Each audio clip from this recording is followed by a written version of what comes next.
Well, good evening, konbanwa. This is just an amazing, amazing concert. Thank you so much for organizing it. It's a great gift. Thank you. I'm going to be reading tanka, and most of you are familiar, know about the idea of the Japanese short form, the haiku.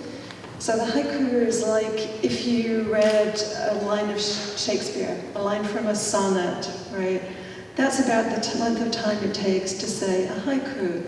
If you read 2 lines from a Shakespeare sonnet, you'd have a tanka. Now, when it's said that way, it sounds like first we had the haiku, then we had the tanka. In fact, it's the other way around, and that's why the organizers have wisely chosen to have the haiku lady, Peggy, read after the tanka woman, Joan. And also, I do want to say, for those of you that would like to find out more information, there's a tanka micro how-to, which will tell you how to write your own.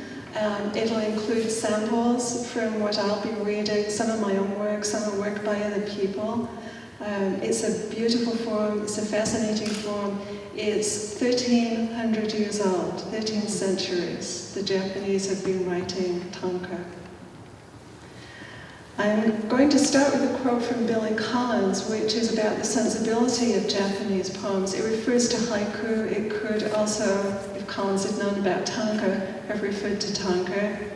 And then I'll read translations of poems by 2 Japanese poets, women poets, from the 9th and the 11th century, Japan. I read 2 tanka by myself. I read 2 tanka from people in my community of tanka poets, and I'll close with 2 tanka and a haiku. So that's to give you the structure of it. Each tanka is a couple of lines of poetry, so it'll be in a flat, which is why you might want to pick up the sheet of paper that tells you what just happened. So I'll start with the Billy Collins. In his poem Japan, from his book Picnic Lightning, he says, "Today I pass the time reading a favorite haiku, saying the few words over and over. It feels like eating the same small, perfect grape again and again."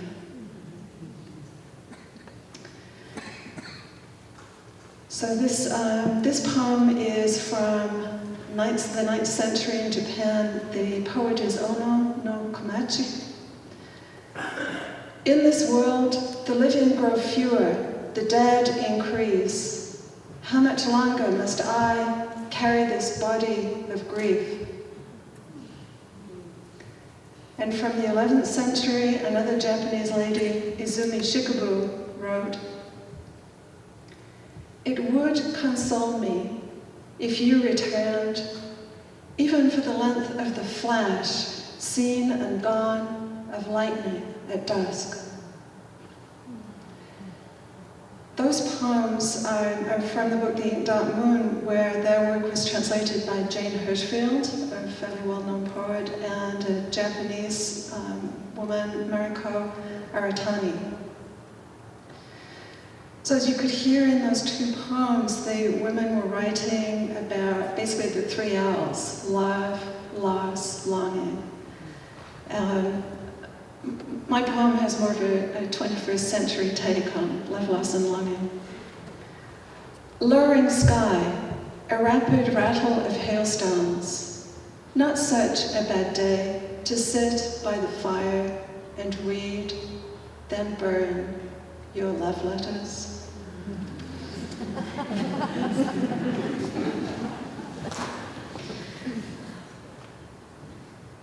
I really admired the Zen community and the beautiful chanting.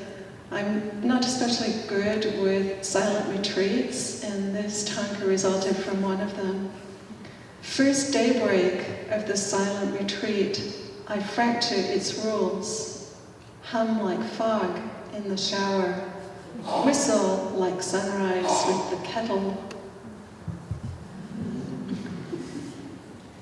In the community of tanka poets, as in the community of haiku poets, it's an international community. There's a lot of support of poets for each other. And so I want to bring in poems from two people that I've learned a lot from. The first is Patricia McMillan, and I asked her to send me a poem to read tonight. She sent one that refers to the prairie, which I thought was so relevant in view of the flatness and the expanse and the distance, and the flatness of that coast of Japan where such devastation happened. The long horizon of my prairie home, where as a child I planted hollyhocks. Now I wander among twilight silhouettes.